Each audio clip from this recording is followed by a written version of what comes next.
Richard, it's Chris at Fox 5. Can you hear me?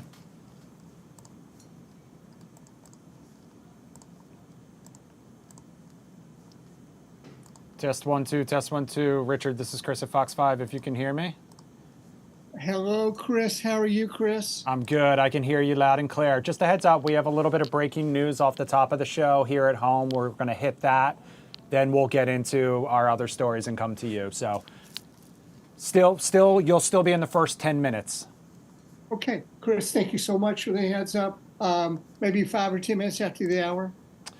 We'll probably, I mean, unless all of a sudden, you know, a spokesperson comes to the podium and we have to go to a press conference, we'll still plan on coming to you probably around right around 9:05.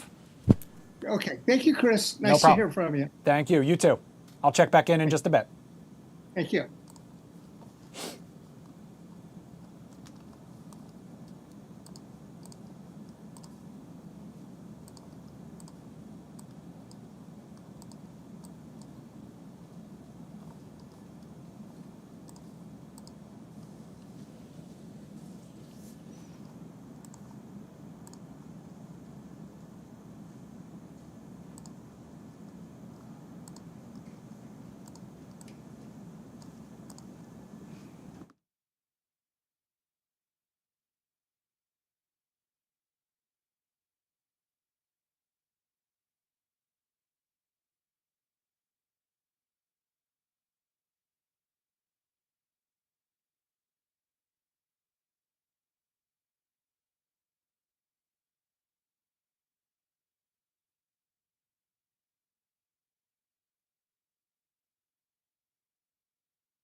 All right, it's 9 o'clock on this Monday night. That means it's time for the Live Zone Yes, sir. Prime Time. I am producer Chris. This is Tony P. Thank you so much for joining us, whether you're tuned in on Fox Local or Fox 5 DC's YouTube page. Tony P., how you doing tonight? Not too bad, my friend. You know, decent weekend. You know, back here ready to rock and roll on this beautiful Monday. It's again, the weather's a little bit better. You know, Yeah. it was windy out there today, though. It was. We had a It was- gorgeous weekend. The cherry blossoms powering They're right 90% along. there, I think. Yeah, we're going to talk about all of that. We're also Oh, going to talk yeah. about Tony P's weekend, his golf game, some other good stuff coming Yes. up here in just a little bit. First, though, we do need to get to some Yes. breaking news. And if you have been tuned in on our YouTube channel, you know we have had it up for just a little bit already. Right now, this is live footage from Southeast DC. Obviously, our camera crew's there. This is live, this is raw. That's why the camera is moving right now. But we do want to bring you the developments as we get them. And right now, there are reports that a U.S. Park Police officer was shot in Southeast Washington. I'm Yep. going to fix this banner real quick. Yep, no worries. And So- here's some of the facts just to give people some context, Chris. So, U.S. Park Police officer shot in Southeast Washington, D.C. The shooting happened exactly 5100 block of Queen Stroll Place Southeast, according to the MPD. That's right. And also, D.C. Fires confirmed that the officer was transported from the area of Benning Road and Hillside Road in Southeast. Dispatch came in about 7:30 p.m. and the patient was transported by medevac helicopter to the hospital and is in critical condition at this point, Chris. We don't know anything about a motive or a suspect or the identity Correct. of We the don't officer. know whether we will hear from either MPD or Park Police at any point. What we do know right now is that a U.S. Park Police officer has been shot. We have seen a massive police presence. You see Yes. the camera kind of moving all around. You see some of the flashing lights. You see some of the police tape up, but we have seen a massive both I will say law enforcement presence Right. down in this neighborhood. Our team down there right now, this is Fox 5 photojournalist Ben Rice. Fox 5 Shamari Stone also on his way down there. You see, just reading the back of some of these vests, we see ATF agents, we see Metropolitan Police, and other responding agencies. So we will keep an eye on this situation over the course of the evening. If we get any new developments, we will bring them to you live. If we hear from authorities, we will bring them to you live as well. We did hear from the DC Police Union. Not many details there, just we can confirm that a member of U.S. Park Police was shot in the 5000 block of Queen Stroll Place Southeast, like Tony said. Yep. Officer was transported to an area hospital in critical condition, sending prayers for the officer at this time. So Exactly. And there's that's yeah. the live picture from Southeast DC with the heavy law enforcement presence on the scene. And we send our prayers, of course. We echo the union's post and sentiments to the officer's family at this time, and family, friends, and loved ones. This is absolutely a very tragic situation. And just one note, police are issuing disclosures around that area, Hillside, as well as Queen's Place. And all closure areas urge people to avoid pedestrian traffic. Cars are not allowed down there, obviously, and they should wait to follow the instructions from officers, and those closures could change as the investigation goes on tonight. All right, so that is just one of the breaking stories we are following tonight. The other breaking story takes us to Capitol Hill. And Tony P., that is where the Senate has Yes. voted to confirm Senator Mark Wayne Mullen as Department of Homeland Security Secretary, the next Homeland Security Secretary. Now the first-term Republican will take over an organization, a department that is in crisis. We have been talking about this. The department is still currently shut down, having major impacts at airports across the nation as TSA agents continue to work without getting paid. We are going to have much more on that story coming up in just a little bit, because the Department of Homeland Security has now sent ICE agents to airports nationwide to help with line management. In the meantime, the 54-45 vote mostly fell along party lines. No major surprise there. All Republicans, except for Senator Rand Paul of Kentucky, voted to confirm their colleague. Democratic Senators John Fetterman of Pennsylvania and Martin Heinrich of New Mexico voted to confirm Mullen. But that's the breaking news from the Senate tonight. Mark Wayne Mullen confirmed. He is, of course, a ally of President Trump. Not a surprise that he was approved. I'm very surprised he got 2 Democratic senators, because again, it looked like there was only one when you first read the numbers. It would be Senator John Fetterman. He had said throughout the last week or so that he would confirm Senator Mark Wayne Mullen because he knows him, they've worked together in certain committees, and vouched for his character, basically. And of course, Rand Paul, there was that big exchange throughout the hearings, of course, the chairman of the Homeland Security Committee, and there was a big back and forth about Mark Mullen's temperament, especially around Senator Rand Paul's attack. He was attacked by a neighbor a few years ago for a certain vote that he took. And Markwayne Mullin said, to reporters at the time, said, I understand the frustration that that neighbor had towards Senator Rand Paul, basically, according to Rand Paul, endorsing said violence according to him. And there was a big back and forth in the hearing about temperament and his ability to restrain himself. Of course, the fight with Teamsters President Sean O'Brien, and that fight a couple years ago in the Senate had a couple viral moments with that. And then, ironically, they ended up getting, mending relationships between O'Brien and Markwayne Mullin, so they're now friends. They've been each other's podcasts. So there's a lot of personality items in this confirmation fight, but it's interesting to see two Democrats vote in favor, because again, this was a major sticking point, especially with the shutdown and Democrats really pushing the White House to put restrictions on ICE and masking and how they conduct a lot of these raids. It's surprising that he did get a Democrat from a state that's close to the border. A very interesting dynamic there in the Senate. All right, we're going to keep the live pictures rolling here, because we are also following a huge story out of New York. The airports, not the only airport story that we are covering tonight. Yes. The other one is this deadly plane crash investigation at LaGuardia Airport. You may have seen this last night over the weekend. The federal investigation into that deadly collision between a passenger plane and a fire truck continues tonight. 2 people died in that crash. Dozens of others were hurt. Hundreds of flights canceled today as the investigation continued. LaGuardia has since reopened. Transportation Secretary Sean Duffy was on scene with the NTSB earlier today. He confirmed airport staffing will be part of the investigation. Video from the runway shows the Air Canada plane slamming into the fire truck as it crossed the runway, responding to a separate incident. In audio from moments before the crash, you can hear what appears to be an air traffic controller giving clearance to the fire truck to cross before frantically telling it to stop. So for more on this crash, the investigation, and what comes next, aviation expert Richard Levy joins us now live tonight. Richard, thanks so much for joining us once again here on the Live Zone Primetime. Richard, can you hear us?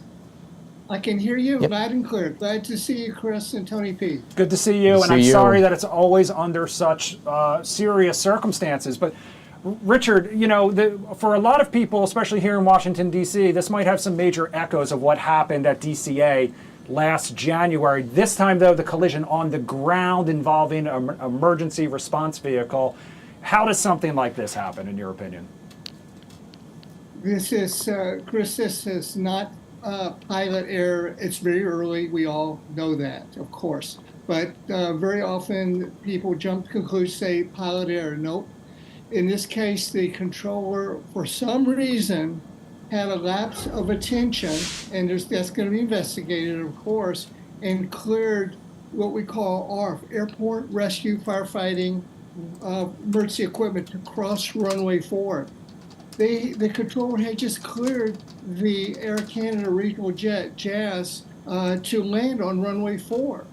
And so the emergency vehicle called the tower and said, tower, truck 1 and company, meaning there's perhaps another truck, but that's irrelevant right now, to cross runway 4 at taxiway Delta. Taxiways are labeled with letters of the alphabet.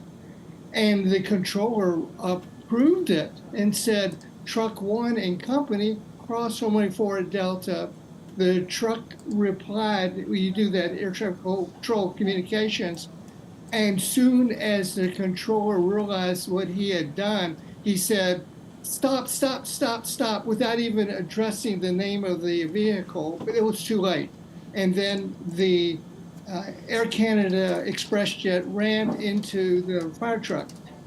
If there's anything good, our thoughts and sadness goes out to the families of the captain and first officer. They're the 2 casualties that we have. But the Air Canada jet slammed into the middle of the fire truck. What would happen if the Air Canada jet wing had slammed into the fire truck? Fire, tremendous fire. So that is a little bit of a blessing in disguise. The controller you mentioned was distracted a little bit prior to this event. a United aircraft was going to take off, and they rejected their takeoff. That means they stopped the takeoff roll because of an odor. They went back to the terminal. This is the reason why the emergency equipment was going to cross runway 4. They should have been listening on the radio and heard the landing clearance for the Air Canada Express jet. Richard, when looking at some of the video that was released, say the sound audio of the controller trying to handle all these cases at once from the United flight as well as the Air Canada situation, a lot of folks have noted that it was only his voice controlling all this, and that leads to a question of understaffing. In your opinion, do you think this is an issue of error from the controller through understaffing issues? Should there be more controllers handling those type of situations? Or are there other underlying issues in the air traffic control system that could have led to this mistake? Tony P., that's a super good question, my friend. In this particular case, my personal opinion, staffing had nothing to do with it whatsoever. Okay. You have, when an aircraft is landing, when an aircraft is taking off, or when a vehicle or aircraft is crossing a runway, you have one controller doing it. You don't have two. That's where mistakes could happen. Interesting. And when looking at the process for the pilots from their perspective, when a plane is landing and a situation like this is happening, what is the process for pilots when they're landing, and how quick decisions have to be made? Like, how quick is that decision-making process to either stop, to land a certain way? What really is in the pilot's hands at that point? Because they were coming in at 100 miles an hour, according to reports. Yes, you may recall that I'm retired from a major airline, and now I'm an instructor in another airline, and in retirement, and we practice what's called, it's a funny term, B-A-L-K-E-D, balk landings. You land on the runway, and any kind of a million reasons, you got to get airborne again. But the no-go is when you started reverse thrust. If you started the reverse thrust, that's the noise you hear after landing. Right. You cannot go airborne. So this crew, according to the testimony of some of the passengers, just before this horrible collision that we all agree on, they heard and felt either some swerving or some loud noise that could have been anything. The reverse thrust increasing so much that they had what we call compressor stalls. That will be discovered once they pull the flight data recorders in. I understand the NTSB has the voice recorders, CVR, cockpit voice recorder, and the flight data recorder. But no, there's not much they can do in 1 to 2 seconds beforehand. Before landing, real quick, guys, before landing, yes, you have, with good weather. That night, by the way, it was drizzly and light rain. A little restricted visibility, but not horrible. You have fairly good visibility down the runway. Once you're on planet Earth, that is on the runway, what you see ahead of you is very limited. And reaction time is so critical. Wow. So your vision basically changes when you hit the ground versus when you're hovering and coming in for landing. Yeah, and you look at your attention, your focus, of course, obviously on the landing, right, making a nice landing, staying on the center of the runway. You're not expecting to see a fire truck in the middle of the runway or the edge of the runway by any means. So, Richard, what kind of change, what does the NTSB investigation look like, and then what kind of recommendations or changes do you see coming out of whatever happens with that investigation? Chris, great question. And of course, my crystal ball says what's going to come out of this. This has got to stop. It's called runway incursions. That's the fancy term that we use in the industry, is that we're going to have equipment on the fire vehicles that will register when people are taking off and landing. The best piece of equipment is and I'm being serious, I'm not being flip, is the human brain listening, coming up to the runway, park the truck, and listen for 5 minutes to get an idea who's landing and who's taking off. Really not complicated at all. And when looking overall at how pilots interact with air traffic control, do you think that there are better ways for communications to go from air traffic control to pilots, or do you think that just this was a one-off isolated incident, or are there issues still in that communication where they could have told the pilot maybe sooner, or told, to do a certain maneuver, or like had that no-go order before this incident happened? At this point, we're still limited by what we call VHF, very high frequency air-to-ground communications, which have served us very well. Right. But what we need to do is we say to the fire truck, Truck One and Company, Right. The truck, our Truck One and Company, Hoshar runway 4.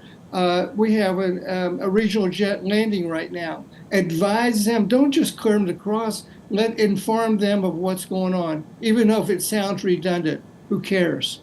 Just keep saying it and actually label what the thing is what you're saying. Yeah. Do you think, Yes. finally, do you think this, with these incidents that are happening, do you think pilot training might be upgraded to accommodate for some of these errors that have been happening on the air traffic control side? This is, as we all know, is very, very rare, fortunately. Right. But there could be increased a bit of training on what we call the balk landing. The airline I'm at, we do train the balk landing to get it back airborne when it's possible. But yeah, there could be more of a consciousness listening when vehicles are crossing runways. We do that anyway, gentlemen. Right. All right. Aviation expert Richard Levy, thank you Thank so you, much Richard. for lending us your expertise and spending some time with us here on the Live Zone Prime Time Thank tonight. you, Chris. Thank you, Tony P. Good night, gentlemen. Thank you. All right, we'll see you next time. In the meantime, let's stay with the airports, and we are talking about the long line. Staffing issues have become a major issue at airports nationwide as the Department of Homeland Security shutdown continues. Now authorities have deployed ICE agents to airports across the country to help out the TSA agents who are working unpaid and in some cases calling out in record numbers and quitting in record numbers. The deployment comes after President Trump announced plans to send agents to airports to help TSA with daily operations as they struggle with employee shortages caused by the shutdown. Homeland Security says since the partial shutdown, they've seen an increase in TSA agents quitting, thousands more calling out sick, leading to increased wait times and longer lines at airports nationwide. We saw that over this weekend all across the country. The ICE agents' primary role will be to help with line management, but with everything involving ICE, there has gotten some major blowback and pushback on this plan as well. So for more on this story, former Assistant U.S. Attorney David A. Katz and political strategist Brian Maloney join us now live. Gentlemen, thank you so much for joining us here on the Live Zone Primetime tonight. Great to be with you. David, I'll start with you. Is this a good plan, putting ICE agents at U.S. airports? I don't think it's very wise. One thing is that the ICE agents are not trained to do this kind of work. The second problem is that there is a reaction, almost a revulsion toward ICE agents, and that is among enough people that they will make some comment to ICE. They'll get into it with ICE. We're talking now about counter-protesters who are going to show up. That's not really going to help the efficacy and the time of getting through these airports. So I'm optimistic, though, that there's a new Secretary of DHS. I think really one of his first items on his agenda right away will be to make this deal to get the funding flowing again. And I don't think that the deal is that hard to make. The two things that the Democrats want is no masks. You know, we don't have law enforcement wear masks generally in the country. That's an anomaly with ICE. They don't need to be masked. And the second thing is to get a judicial warrant. And I think there'd be a lot more respect for the law and for ICE itself if they just went and got a judicial warrant. The standard's probable cause, I think they'll get warrants. And if they don't get warrants, it's because they're going to the wrong place or they're harassing the wrong person. Brian, when in terms of this situation, of course, former Senator now Mark Wayne Mullin just confirmed as the Department Secretary for DHS.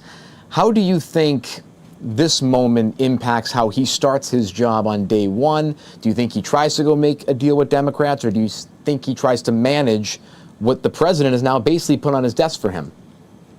Well, it can only help the situation to have him in place, and with a vote that included 2 Democrats supporting him. He's known as a moderate. He is a Trump supporter, but he has a very independent reputation, and I don't care what Rand Paul thinks of him. I really don't. But the bottom line here is we're on day 37 of this partial government shutdown, and the fingers need to point at where this began. And that is with Democrats for the second time deciding to shut down the government because they want to force Republicans to do this or that. And this is a bad habit. This is beyond a slippery slope here. You know, every time we want something, and I don't care if it's just about masks or warrants or whatever, It is not acceptable to shut down the government every time, one party decides to throw a tantrum. Now, the bigger thing here is that Congress is ready to go into a break until April 13th. And if they do that, the Senate is considering staying in place to try to get something through to reopen the government. But the House has said, no, we're off till the 13th. So Congress is the problem. And that's where the fingers should point. Also at Republicans, not just Democrats here. Fingers are pointing at Capitol Hill. And I don't know why people aren't more angry about this. Yeah, and so, David, kind of piggybacking off of that, we've talked about these agents quitting in record numbers or them not calling out. They're not getting paid. And this is the second time this has happened in less than 6 months, obviously. We have seen shutdowns like this. Like Brian just talked about, this becoming this more regular way of kind of standing your ground on Capitol Hill. So how are they going to incentivize people to stay? Obviously, they get their back pay once the shutdown ends. But if you know that a few months from now, you could be without a paycheck once again, what incentive do you have to stay on that job? So do you think something needs to change if we're going to keep airport security at the levels we want it to be and not have to bring in ICE agents every single time? Well, as a citizen, as a potential air traveler, of course, I wish they would all stay on the job. I wish they would take that attitude that I'm going to get paid later on. But, they're working for a relatively low wage. A lot of them don't have savings. A lot of them can't just say, oh, well, I have some money in the bank, so I'll just bear up with it. And so I think that what they're doing is very logical. I think that both houses of Congress should have realized that this is what they were going to do. And whatever the merits were of the first shutdown, let's not go there. We're in the present right now. And the merits of this one is, as your other guest said, this started 37 days ago. And it started after the killing of this fellow Preddy, this male nurse who wasn't doing anything, the killing of Miss Good in her own car, all of this, very aggressive tactics that were taken, practically shutting down Minneapolis, making people who are brown-skinned scared to go out of their houses or go to work. And so what the Democrats asked for was very reasonable. And really Trump, and I guess it was then Noam, should have said, you know what, that is reasonable. We don't have agents running around with masks in this country. We don't have law enforcement in masks or judges or anybody else saying, oh, well, I might be doxxed. Come on, that's ridiculous. They should not wear masks. And likewise, a judicial warrant makes a lot of sense. So instead of agreeing to very reasonable terms, Trump and Noam fought them. They wouldn't give an inch. Boy, they love that with their supporters. They're not giving an inch. And there was nothing else that the Democrats could do. They either had to just surrender and get pummeled, or they had to do something about it because they don't control either house of Congress. They don't control the presidency. And this was one thing that they could do. And, all the state governors around the country, I think that this is not sensible either. All the governors, Republicans and Democrats, would like to see air traffic be efficient. And they would have liked, actually, to have there been an agreement. But it was Trump and Noam who refused to make an agreement, who refused to agree to reasonable terms. And the Democrats had to either say, walk all over me, or to at least do this. And now the fact that the Republicans won't do anything about it, let's hope that this new Department of DHS, that he'll do something about it. Why not get off on the right foot? Brian, let me ask you this. Was an idea being floated around both houses of Congress where you could potentially pass standalone bills for parts of DHS, such as TSA, air traffic control, other items like that, right? You could not air traffic, but other parts of DHS. And then you could have a reconciliation package for the additional ICE funding, even though you have already, through the big, beautiful bill, ICE funding that's already built in and paid for. And the president has kind of gone back and forth on that, has said no, it wants this fight directly about the SAVE Act as well as this reconciliation here. Do you think the president should take this opportunity to use reconciliation and loop in ICE funding, or do you think that he should keep taking this fight? Because this is definitely becoming a pain issue for him as well. Well, it really is. And, the problem is, as this drags on day by day, we're at day 37 now, if this goes to April 13th and beyond, I mean, that's just when Congress would get back in session. But, I would also say that Trump gave Democrats far more than they asked for because he essentially pulled out of Minneapolis and he has essentially backed off of these aggressive tactics nationwide, in addition to firing Noam and bringing in someone who is much more moderate and considered more reasonable on these issues. So if it's really just down to masks and warrants or whatever, they should really step back and see that Trump was listening to them. He did meet with them. I mean, met with Governor Walz. I mean, he did do more than what they asked for if they really ever stopped and thought about it. And that's the bottom line. But this is a pain issue for him now. 4-hour waits at airports is not reasonable. And the bottom line is, even if Democrats shut down the government, it's Republicans who take the blame because the media blames the number one. The public doesn't realize who shut down the government, and that's why Democrats have done it twice now successfully, because people don't know what's going on in Congress. They don't follow this stuff. So, with diminishing options, Trump will have to bend on that type of issue and then throw it back into the hands of Congress and say, I dare you folks to take a break, to go in recess until April 13th, because I'm bending here a little bit, and you better bend a lot and stay here in D.C., and not go back to your home districts, because there's no excuse for this at this point. It's disgusting. And Brian, final question. Do you think that, because Tom Homan has been meeting with Democrats to potentially have some policy compromises on top of this reconciliation idea, do you think Tom Homan is an effective negotiator to be a part of this, or do you think the president should step in, or Mark Wayne Mullen, or someone else to potentially bring this home? I think Mullen is the guy right now. I think he's the one. Homan is not popular with Democrats, even though they loved him when he served the Obama administration. Isn't that funny how that's forgotten? But the bottom line here is, let's bring in the new guy, someone who is already fairly well liked on the Hill, and see what he can do. And we've got Noam out, and I think we should continue to investigate a lot of things that Noam was doing, by the way, and not let that go, because there's a lot of misconduct there. Mm-hmm. So I think we have a clean slate, a fresh start, and I'm hoping that Democrats can see that as well. Let's see what we can do now, because we don't have another day. And by the way, next time you're in an airport, thank the TSA agent for staying on the job, because almost all of them have. Only 350 quit out of 50,000. Give them some credit. Say thank you to them. Can I say one last thing about that? Yeah, of course. When Trump got rid of Noam, he wasn't doing something for the Democrats. He was doing something for the Republicans. She was an albatross around their necks, and I think he was glad to see her go after having made a mistake to ever put her in that job in the first place. And woe on the Republican senators who knew that she was a lightweight or worse, and they voted to confirm her anyway.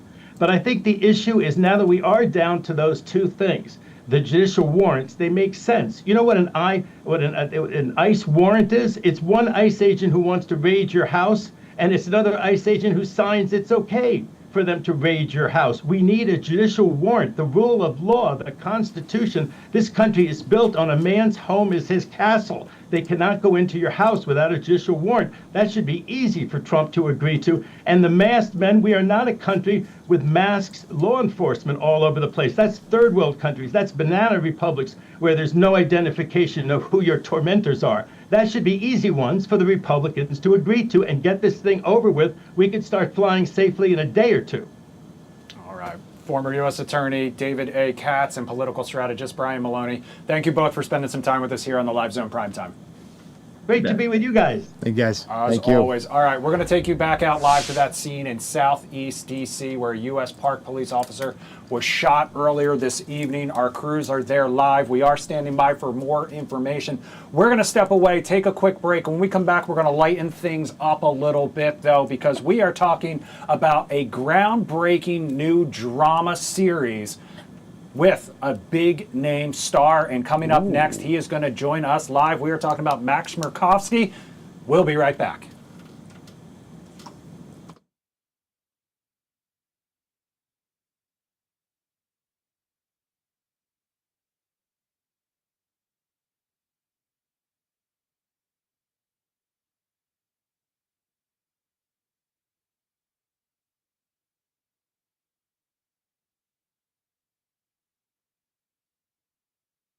Max, this is Chris in Washington, D.C. Can you hear me?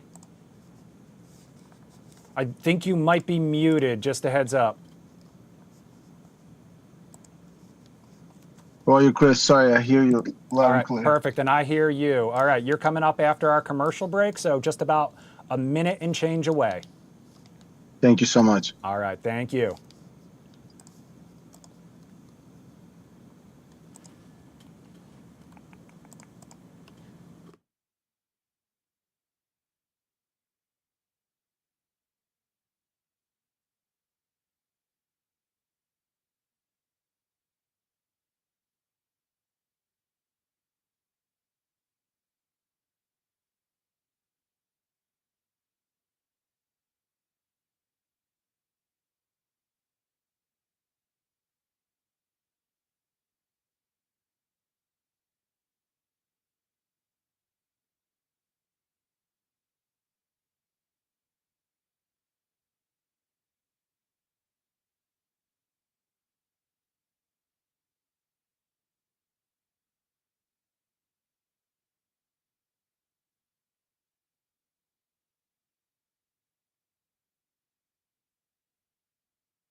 Put on your hand.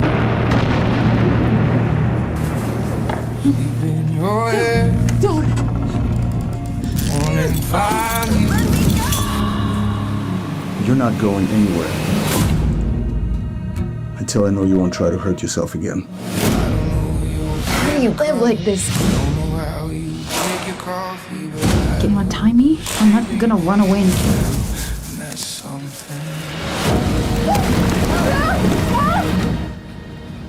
So that was part of the trailer for the new drama Wild Silence. The series follows Camilla, who wakes up in a remote wilderness cabin after being rescued from a suicide attempt by Jack, a reclusive man grieving the loss of his wife. The two then form a cautious bond as they navigate isolation together. The series stars ballroom dance champion Max Chmerkovskiy making his leading man debut, but the series is also making headlines for another reason. And so for more on that, Max joins us now live. Max, good evening. Thanks so much for joining us here on the Live Zone Primetime. This is great awesome. to see you. This is awesome.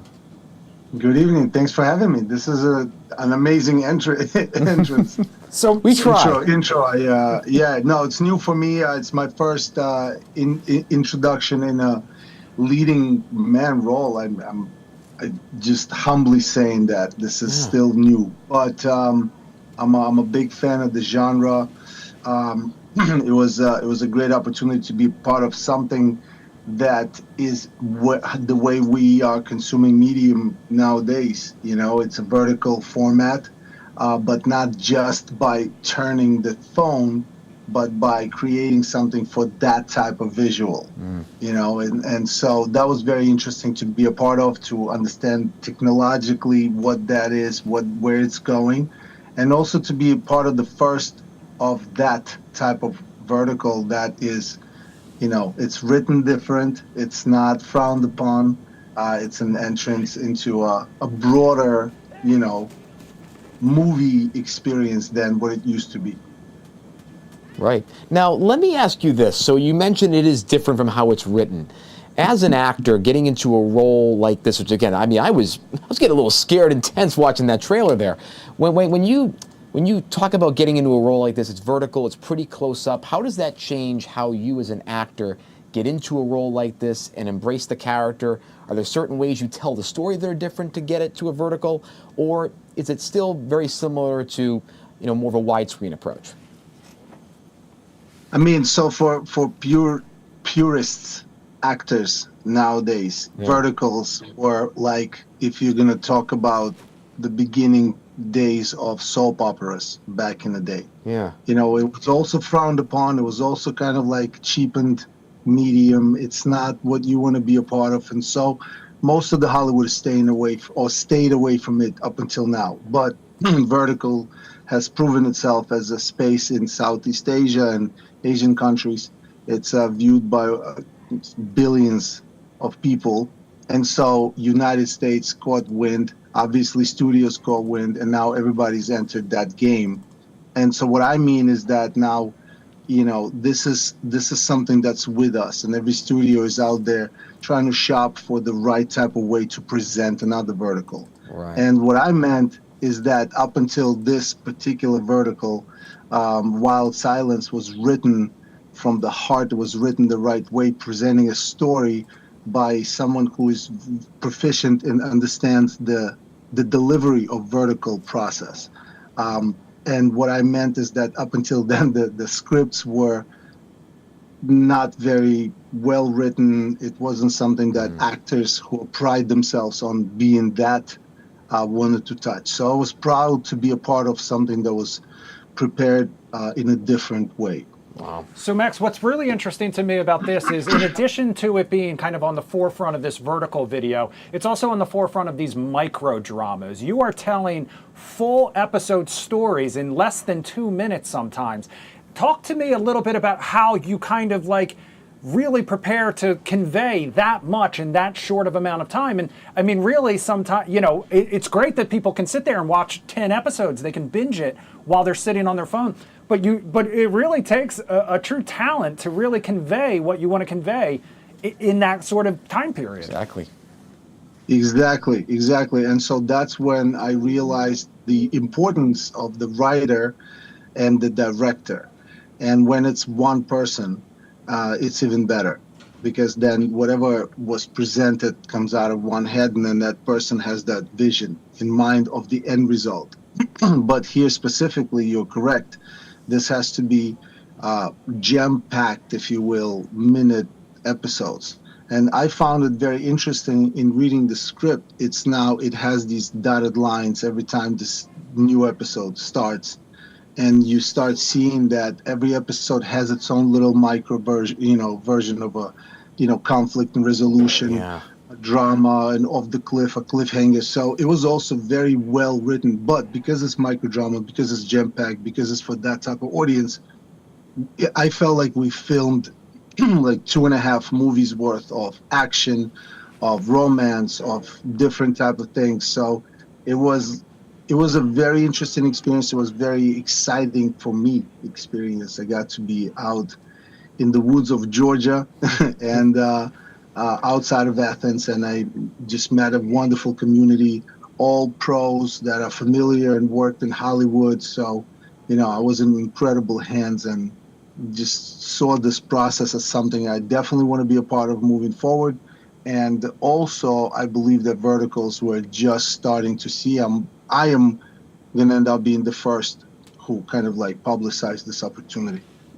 From a more like acting and technical perspective, right? When you think about playing a character that's this rich and has so much emotion in it, Yes. and you have to convey, again, very layered character, and you have to play it within those 2 minutes, what do you lean on as an actor to tell that story quickly to an audience? Again, with our attention spans, how they're changing all the time with social media. How do you tell that story and get that full character that you want to show the screen while getting it in those 2 minutes? Do you improvise more, or do you rely on just kind of that raw emotion to get into that character? I'm laughing because, I'm that guy. I've always been, and I've given that answer a bunch of times in my profession, somebody who danced for 40 years. That was very hard. I mean, that's what the training is for, right? That's when you've prepared yourself and you've done the work. I keep seeing this Al Pacino pop up on my algorithm and Instagram, and he's talking about how, when you have done so much work that you get into that state, and it's a flow state that artists know and familiar with. I found myself as a dilettante actor who just got here, but I did spend quite a lot of time by myself about 13, 14 years ago, going to school, going through process of education, of understanding the script, the preparation, the scene prep. And so understanding how to put your character, and develop that character, I don't know, layman's terms, take things from your personal life, introduce them into the characters, see how they relate. But it can go deeper than that. You can do more work. You can be more detailed, more nuanced. So, it's up to you. I'm calling my future self out here in like saying, if you're gonna get back there, just remember you said that. But, I look forward to doing work and not just pop on screen because it's cute. Max, I got 2 questions for you. One, do you see Wild Silence, for example, unfolding as a multi-season drama, or do you hope to kind of tell new stories each, like not just new stories for the season, but like whole new series each time? And 2, I think for a lot of people, the micro dramas that they come across are the ones that they might see on TikTok for free. So how do you kind of see this playing out with both the My Drama app and kind of cross-promoting through different forms of social media and these streaming apps too? So first of all, as far as Jack and Wild Silence, I mean, it's up to powers to be. But if anybody asked my opinion, I would say I would love to come back with Jack. I would love to, revisit that, whatever it's, in the format of series, if it grows into something bigger. But, if it doesn't, we'll do other things. And the second thing, I just don't want to be, I don't want to confuse, something that can be created in a low budget format and come out to be, presented in a great and grand way, right? With all the aforementioned professionalisms involved, right? Versus, quickly putting out movies just for the sake of putting them out. Like, I don't want to be a part of that process. I want to bring rich storytelling opportunity to vertical format, to force, you know, everyone to step up and to raise the bar and to say, here, let's all do these movies and better. And I think that that's what this is going anyway. When viewers go to see Wild Sounds on, of course, the vertical format, of course, they're going to be thinking about this as a historic moment. Of course, it's, you know, getting into this drama.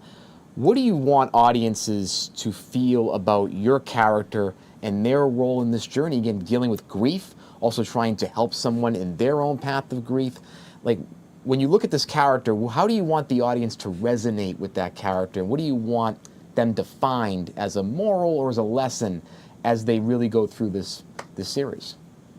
Man, I mean, even the way you bring this up, I take it so seriously, and I want to develop that art of storytelling to that extent.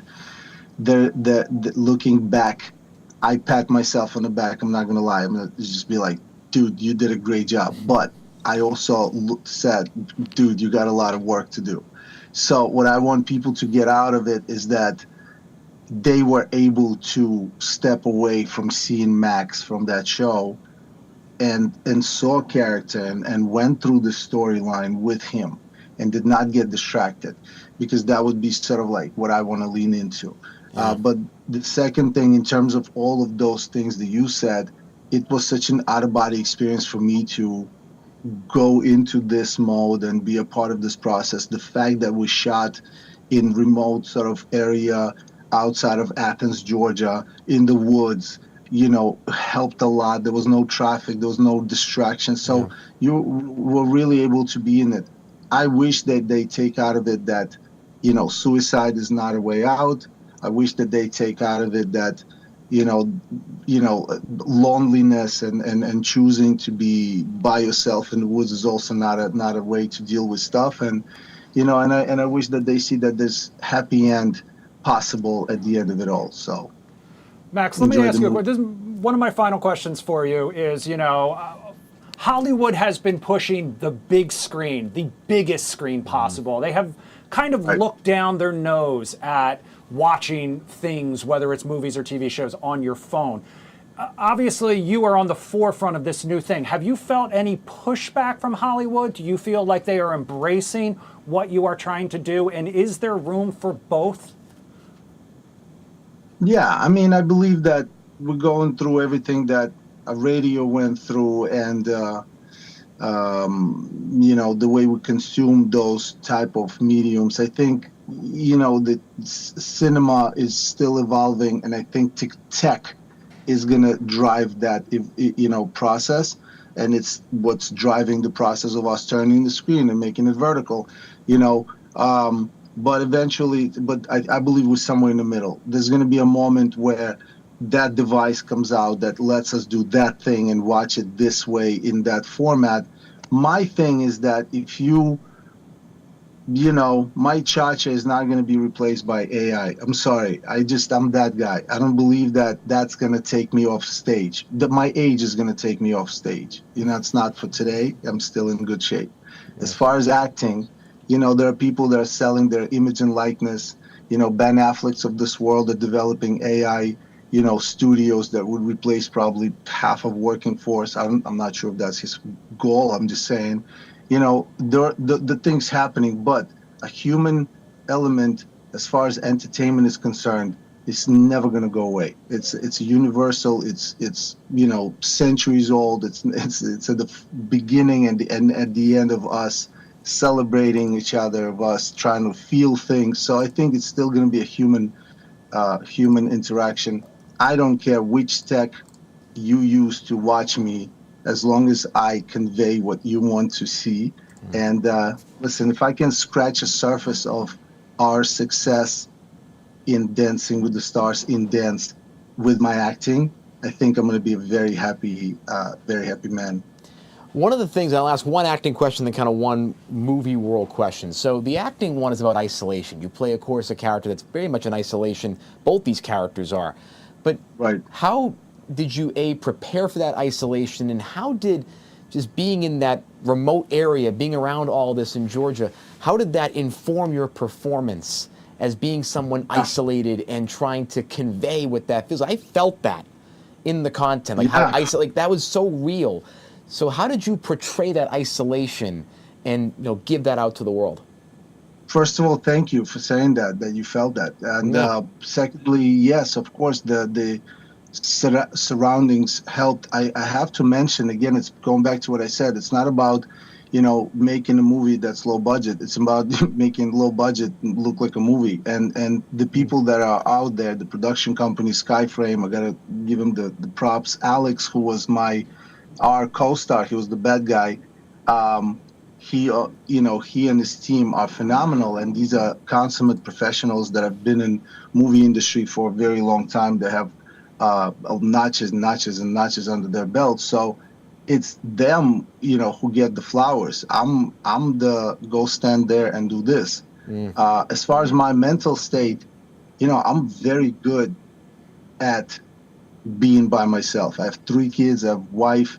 I lead a public life. I'm constantly around people. People are always around me. All right. But when I do get the moments of sort of like professional solitude, I embrace it and I enjoy it. And this was one of those like, oh, damn, I can do both at the same time. Like have some time to myself and also, pull something really needed and professional out of it. That's really cool because, again, having that many people around you, you wouldn't think it'd be that easy, but you made it look really just incredibly effortless. Final question about the industry itself. You mentioned about quality, and you don't want in the vertical space for things to come out too much. How do you think the industry can avoid burnout in this format and keep the quality up while still accommodating attention and audience's needs? Again, I believe that just because the stage changes, the way we perceive it, nothing else does. Let me rephrase that. I believe that competition is competition, I come from a competitive world. I mean, this is in my DNA. When I'm 4, I started dancing, and then it turned into competitive professional ballroom dance career. At 24, I retired, joined Dancing with the Stars, competing. I'm outside, and obviously there's something going on, but competing for, a trophy and also for an opportunity to stay in the Hollywood arena, right? So 20 years on that show. Now I'm in acting. Now it's this, and now I'm in the midst of, tech changing the way we consume TV. I don't care, honestly. If it's everybody's an actor now, TikTok gave everybody a platform. Look at, people that did not have a career, now all of a sudden they are celebrities on Dancing with the Stars because they had virality, right? Yeah. It doesn't matter to me. To me, what matters is what you present. And and as long as you have Oscar movies winning with low budgets of $5 million versus hundreds of $1 million productions, I believe that everybody has a shot. That's what I'm trying to say. So let everybody come out. Let everybody be a creator. Let everybody present new products. As long as you do it well, and you'll still stand out. So it'll all rise to the top no matter what. Yes, sir. That's how I believe it. Wow. All right, Max, thank you so much for spending some time with us here on the Live Zone Primetime, and not only sharing your passion for this new format, but also just opening up people's eyes who may not have even known that something like this existed. Of course, you can catch Wild Silence. You can catch Max and Wild Silence streaming on My Drama, the My Drama app right now. Max, thanks again. Good luck. Congratulations. We love to see it. Yes, well done. Appreciate you guys. Thank you so much. All right, we're going to take you back out really live cool. to Southeast DC. Tony P, we have been obviously keeping our eye on this situation down in Southeast where that U.S. Park police officer was shot earlier this evening. No major updates for us so far. We did hear from the U.S. Park Police who said that they did have an officer who was injured in this shooting in critical condition. Still standing by for updates. Yeah, nothing at the moment, Chris. Nothing at the moment, but Shamari Stone will be there live coming up in just about 10 minutes on Fox 5 News at 10 with the latest updates. right here on Fox Local. Tony P., in the meantime, though, we're down to our final 9 minutes, but Yes. let's talk about some of the other stories Can you I kept do an it eye under on. 9 You have minutes? had an eye on tonight. I think I can. So tonight we're going to be going under 7 minutes. I'm going to try. Tonight we begin overseas, where Iran is signaling it will not back down, even as the U.S. says talks are now underway. President Trump said the U.S. has had what he calls very strong conversations with Iran over the last couple of days and has delayed planned strikes on Iranian power plants for 5 days total while discussions continue. He says the sides are close on key issues, including demands that Iran halt uranium enrichment and give up its stockpiles. But Iran is publicly denying any direct talks, even as communication continues indirectly through regional intermediaries. Officials say no agreement has been reached, and the U.S. is still moving forces into the region while keeping military options on the table. The Trump administration has rejected a Senate-backed proposal that would have temporarily funded DHS, including TSA, while carving out immigration and customs enforcement. Senate Republican leader John Thune pitched the plan directly to the president, arguing it would get TSA workers paid and reduced airport delays, while allowing Republicans to fund ICE separately through the reconciliation process. We talked about this a little earlier in the show. But Trump rejected the approach, insisting on a broader deal tied to immigration policy and signaling he does not want a temporary fix and a more direct fight with Democrats. As the shutdown continues, of course, airport delays are worsening nationwide by the TSA staffing shortages. At the Supreme Court today, justices heard arguments in a case that could reshape how mail-in ballots are counted nationwide. The case focuses on whether ballots received after Election Day in Mississippi can be counted if they were mailed on time. Conservative justices signal openness to requiring ballots to be received by Election Day as opposed to postmarked. While liberal justices raised concerns about voter access and states' authority, a ruling could force states to tighten the deadlines and set a stricter national standard on when mail-in ballots are received. Are they earmarked, or sorry, are they marked in the mail by Election Day, or are they received by Election Day will be the determination. At the Pentagon, tensions, of course, with the press are escalating following new restrictions on media access. Defense Secretary Pete Hegseth of the Department of Defense has tightened rules on whether reporters can go inside the building, adding escort requirements and limiting access to areas that were previously open. The policy also warns reporters could lose access for publishing information the Pentagon considers unauthorized. The changes come just days after a federal judge blocked parts of a similar policy, ruling the government cannot restrict access in a way that limits independent reporting. Despite that, the Pentagon is continuing to implement stricter controls, setting up a broader legal fight over press access and transparency. On energy policy, a major controversial shift involving offshore wind today. The Trump administration is preparing to pay up to $1 billion to French energy company Total Energies to abandon 2 offshore wind projects off the coast of New York and North Carolina. The payment would reimburse the company for leases it purchased during earlier federal auctions in exchange for walking away from projects and redirecting investment into U.S. fossil fuel infrastructure, including natural gas development in the state of Texas. The move follows court setbacks from the administration's attempts to halt wind projects and signals a broader strategy of paying developers to exit as opposed to looking at the courts. In business, a notable investment in the nutrition market happened today as Danone is taking a stake in Huel, a fast-growing company known for plant-based high-protein meal replacements and ready-to-drink nutrition products. The investment gives Danone a foothold in a rapidly expanding category driven by younger consumers seeking convenient, functional food options, especially among protein.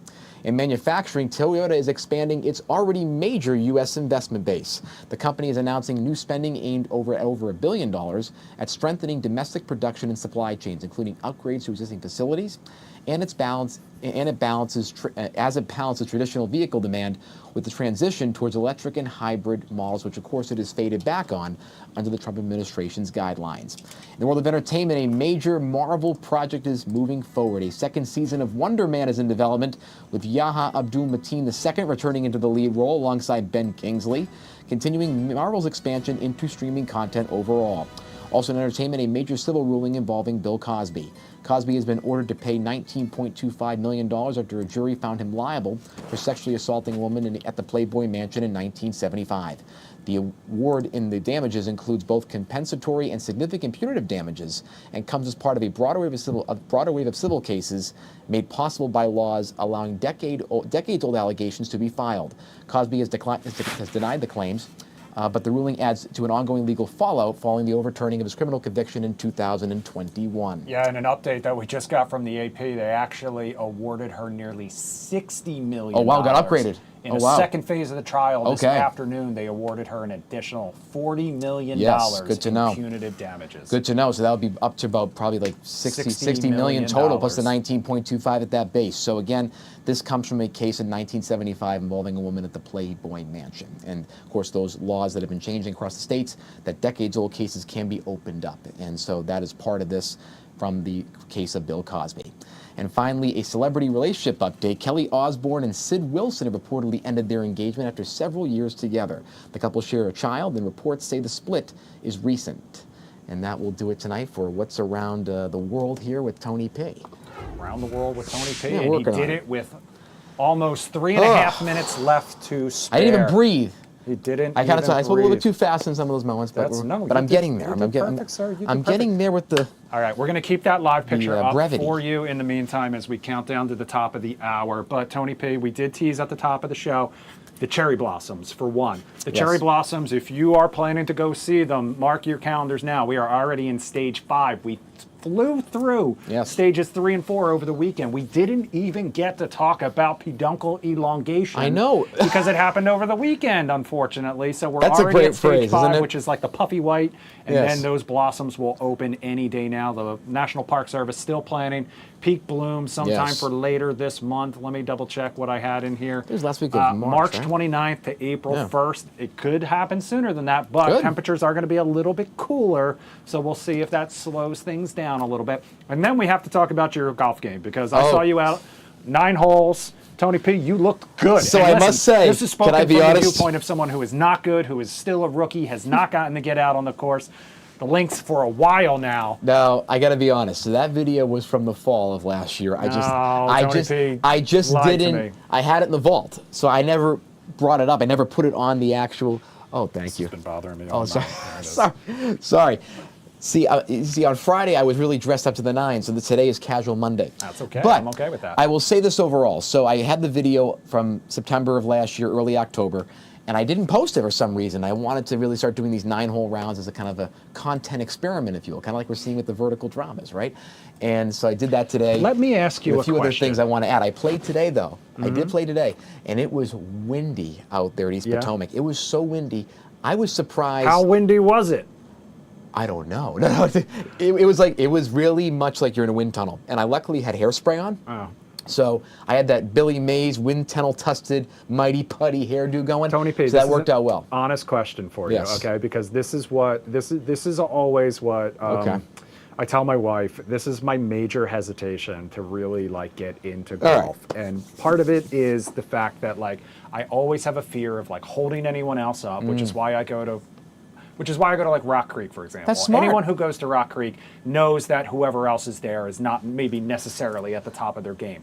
But you, as someone who is good, legitimately That's good, relative. if you get paired with someone and they are not good, like, would you prefer that person defer to you and just say, "Go play through," or like, because that's always been my thing. I try to book tee times at like 6:50 a.m. so I Wow. don't get matched up with anybody and I can take my time Yeah. and not worry about holding anyone else up. Right. Like, what is the proper etiquette? What do I need to know? Well, if they're quick. So, for example, if you're not that good and you're duffing the ball, maybe say, okay, I'll go up to your ball. I'll hit from the better player and then hit in. Yeah, or, I love that. Or maybe I love that method. Or like, hey, maybe it's kind of like a scramble, right? You don't take the ball as much. You go to the maybe only do 2 putts, right, to keep the round moving. So don't hit every shot. Also, if you want to start out early, start playing those shorter holes first. Maybe like 50, 100 yards. Really nail those down before you get out to a golf course. That's why I appreciate Tony P. All right, we're going to Try, leave you with you this know? live picture. Fox 5 News at 10 coming up next. Shamari Stone with the very latest on this U.S. Park police officer shot in Southeast D.C. Thank you for joining us tonight